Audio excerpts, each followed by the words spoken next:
Hi friends, welcome to Kulathur kitchen. இன்னைக்கு நம்ம கிச்சன்ல என்ன பார்க்க போறோம்னா ஒரு சூப்பரான வெண்டைக்காய் புளிக்குழம்பு தான் நம்ம பார்க்க போறோம். இந்த வெண்டைக்காய் புளிக்குழம்பு வந்து ரொம்ப சூப்பரா இருக்கும், அதே நேரத்தில் ரொம்ப சிம்பிளா இருக்கும்.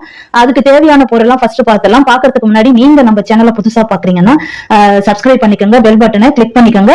அப்பதான் நாங்க போடுற வீடியோலாம் உங்களுக்கு உடனே தெரியும். வாங்க இதுக்கு தேவையான பொருள் என்னென்னு பார்த்துடலாம். பாருங்க, ஒரு 1/4 கிலோ வெண்டைக்காய் எடுத்து நல்லா கழுவிட்டு அதுக்கப்புறம் கட் பண்ணி வச்சிருக்கேன்.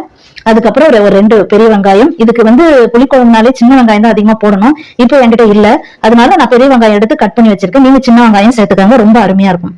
இப்ப பாருங்க, 2 பெரிய தக்காளி எடுத்து கட் பண்ணி வச்சிருக்கேன். அதுக்கப்புறம் ஒரு லெமன் சைஸ் புளி எடுத்து ஊற வச்சு வச்சிருக்கேன் தண்ணியில. அதுக்கப்புறம் ஒரு 1/4 மூடி தேங்காய் எடுத்து கட் பண்ணி வச்சிருக்கேன். இதை வந்து மிக்சியில போட்டு அரைச்சுக்குவோம். மிளகாய் தூள், மஞ்சள் தூள், அப்புறம் சீரக பொடி, வெந்தயம் தான் ரொம்ப அருமையா இருக்கும் இந்த குழம்புக்கு. அப்புறம் தேவையான ஒரு 2 வரமிளகாய், கொஞ்சம் கொத்தமல்லி, கொஞ்சம் கருவேப்பிலை, தேவையான அளவு உப்பு, தண்ணி. அதுக்கப்புறம் நம்ம செய்யும் போது ஒன்று என்னென்ன எப்படி போடுறோன்றத சொல்றேன். ஓகே, வாங்க வீடியோக்குள்ள போகலாம். ஸ்டவ் பற்ற வச்சாச்சு, ஒரு பேன் வச்சிருக்கேன். இப்போ கொஞ்சம் போல எண்ணெயை ஊற்றி இந்த வெண்டைக்காவை வந்து நம்ம ஃப்ரை பண்ணிக்கலாம். ஏன்னா இதுல வழவழப்பு இருக்கிறதுனால அதை வந்து வழவழப்பு இல்லாம கொஞ்சமா நம்ம ஃப்ரை பண்ணி எடுத்துக்கலாம். கொஞ்சம் போல எண்ணெயை ஊற்றிக்கலாம். சூடானதும் இப்போ இந்த வெண்டைக்காவை போட்டு கொஞ்சம் ஃப்ரை பண்ணிப்போம். அப்படியே போட்டோம்னா வழவழப்பு தன்மையோட இருக்கும் குழம்பு. இது மாதிரி போட்டு நம்ம செய்யும் போது சூப்பராக வரும். இப்போ இந்த வழவழப்பு போகிற வரைக்கும் ஓரளவுக்கு நல்லா ஃப்ரை பண்ணி எடுத்துக்கலாம். அதுக்கப்புறம் மற்றதெல்லாம் பார்க்கலாம். இப்போ ஒரு கடாய் வச்சுட்டேன். கொஞ்சம் தண்ணி காயட்டும். காஞ்சதுக்கப்புறம் எண்ணெய் ஊற்றிப்போம். இந்த குழம்புக்கு வந்து நல்லெண்ணெய் ஊற்றி செய்தீங்கன்னா ரொம்ப அட்டகாசமாக இருக்கும். நான் இப்போ வந்து கடலை எண்ணெய், மந்த்ரா கடலை எண்ணெய் தான் ஊற்ற போகிறேன். ஸ்மெல் சூப்பராக இருக்கும். கொஞ்சம் நல்லெண்ணெய் மாதிரியும் அந்த ஸ்மெல் வரும். அதனால நாங்கள் இதில் தான் செய்வோம். ரொம்ப நல்லாயிருக்கும். கொஞ்சம் தண்ணி காயட்டும். தண்ணி காஞ்சிருச்சு. இப்போ தேவையான அளவு எண்ணெய் ஊற்றிக்கலாம். இதுக்கு கொஞ்சம் எண்ணெய் அதிகமாக தான் ஊற்றணும், போதும். சூப்பராக இருக்கும். இதுக்கு கொஞ்சம் எண்ணெய் அதிகமாக ஊற்றி செய்தாலும் சூப்பராக தான் இருக்கும். இதுக்கு எண்ணெய் கொஞ்சம் காயட்டும். காஞ்சதும் கடுகு போட்டுக்கலாம். தேங்காயில் கொஞ்சம் உங்களுக்கு விருப்பமான கொஞ்சம் சீரகம் சேர்த்துக்கோங்க, இல்லைன்னா வேண்டாம். சீரகம் சேர்த்து அரைச்சி போட்டிங்கனாலும் ரொம்ப சூப்பராக இருக்கும். இது என்னுடைய ஸ்டைலில் நான் இதை செய்கிறேன். கொஞ்சம் தேங்காய், சீரகம், அவ்வளோதான். இப்போ கடுகு போட்டுக்கலாம். ஒரு 1/2 ஸ்பூன் கடுகு, கொஞ்சம் சீரகம். இதெல்லாம் போட்டு செய்யும் போது ரொம்ப சூப்பராக இருக்கும். அந்த மணம்லாம் ரொம்ப அருமையாக இருக்கும். சீக்கிரம் முடிச்சிடலாம். எளிமையான ஒரு குழம்பு தான் இது. ரொம்ப இதுக்கு ப்ராசஸ்லாம் எடுக்கணும்னு அவசியம் இல்லை. இதுக்கு மெயினாக வந்து வெந்தயம் தான் சூப்பராக இருக்கும். அந்த வாசனைலாம் ரொம்ப அருமையாக இருக்கும். ரொம்ப வேண்டாம், கசப்பு எடுத்துரும். மீடியமாக ஒரு 1/4 ஸ்பூனுக்கும் கம்மியாக வெந்தயம், 2 வரமிளகாய், கொஞ்சம் கருவேப்பிலை. இந்த நேரத்தில் கட் பண்ணி வச்சிருக்கிற 2 பெரிய வெங்காயத்தை போட்டுடலாம். ஒருத்தர் ஒரு ஸ்டைலில் செய்வாங்க. இது என்னுடைய ஸ்டைலில் நான் செய்கிறேன்.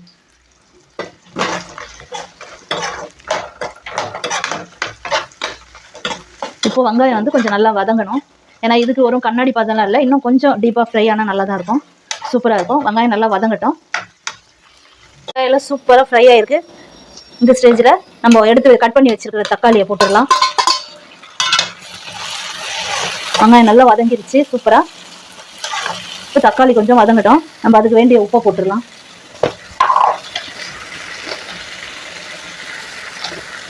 நீங்கள் எத்தனை பேருக்கு செய்கிறீங்களோ அதுக்கேற்ற மாதிரி பொருள்லாம் சேர்த்துக்கோங்க. நான் ஒரு 4 பேருக்கு செய்கிறேன். உப்பு போட்டு நல்லா வதக்கி விட்டுக்கோங்க.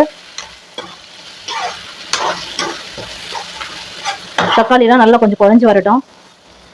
இப்போ பாருங்கள், தக்காளி ஓரளவுக்கு வதங்குது. இன்னும் கூட கொஞ்சம் வதங்கிட்டோம். இந்த ஸ்டேஜில் நான் பூண்டு மறந்துட்டேன். பூண்டு இப்போ போட்டுறேன். நீங்கள் பூண்டு மறக்காமல் போட்டுக்கோங்க. இப்போ நல்லா குழஞ்சி வருது பாருங்க.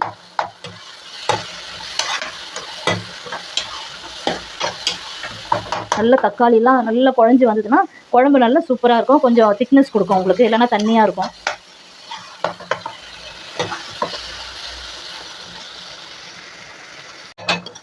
இப்போ பாருங்கள், தக்காளி நல்லா குழஞ்சி வந்துருச்சு பாருங்கள். சூப்பராக போட்டு அத்தனை பொருளுமே, வெங்காயம், தக்காளி எல்லாமே சூப்பராக குழஞ்சி வந்திருக்கு. இந்த நேரத்தில் மசாலா பொருள் சேர்த்துக்கலாம். ஒரு 1/2 ஸ்பூன் மஞ்சள்தூள், குழம்பு மிளகாய்த்தூள் ஒரு 4 ஸ்பூன் சேர்த்துக்கிறேன். வெறும் மிளகாய்த்தூள் உங்ககிட்ட இருக்குன்னா நீங்கள் அதை சேர்த்துக்கங்க. நான் குழம்பு மிளகாய்த்தூள் சேர்த்துக்கிறேன். இப்போ பாருங்கள், இந்த நேரத்தில் சீரக பொடி கொஞ்சம் சேர்த்துக்கலாம். இந்த புளிக்குழம்புக்கு இந்த சீரக பொடி அவ்வளோ ஒரு டேஸ்ட்டாக இருக்கும். ஒரு 1 ஸ்பூன் சேர்த்துருக்கேன். இப்போ எல்லாமே சேர்த்தாச்சு. மிளகாய்த்தூள், மஞ்சத்தூள், சீரகப்பொடி, சால்ட்டு எல்லாம் சேர்த்தாச்சு. கொஞ்சம் வதக்கி விட்டுக்கலாம்.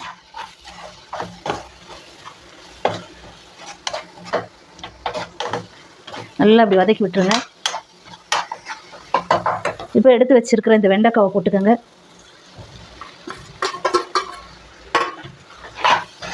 இப்போ இந்த வெண்டைக்காய் போட்டு இந்த காரத்தோட நல்லா மிக்ஸ் பண்ணி விட்டுக்கலாம்.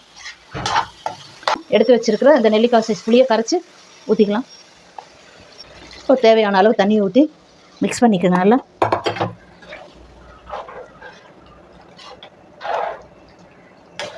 நல்லா மிக்ஸ் பண்ணி விட்டுக்கோங்க.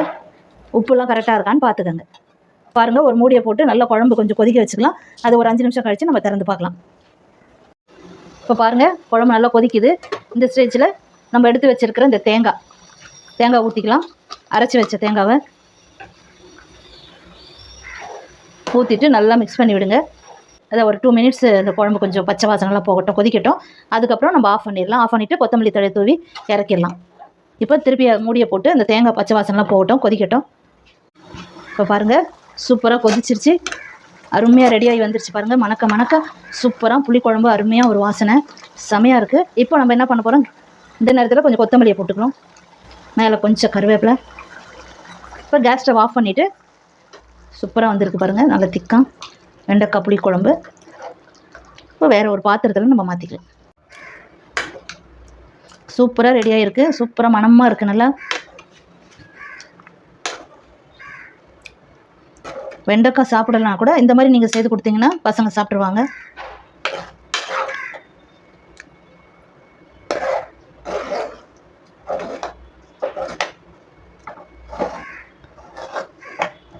சூப்பராக ரெடி ஆயிடுச்சு. ஓகே ஃப்ரெண்ட்ஸ், பாருங்கள், சூப்பராக மணக்க நல்லா வெண்டைக்காய் புளிக்குழம்பு ரெடி ஆயிடுச்சு. இதுக்கு மேலே கொஞ்சம் கொத்தமல்லி தழையை கொஞ்சம் தூவிக்கலாம். இருந்தாலும் மேலே போட்டுக்கோங்க கருவேப்பிலையும். சூப்பராக இருக்கும்.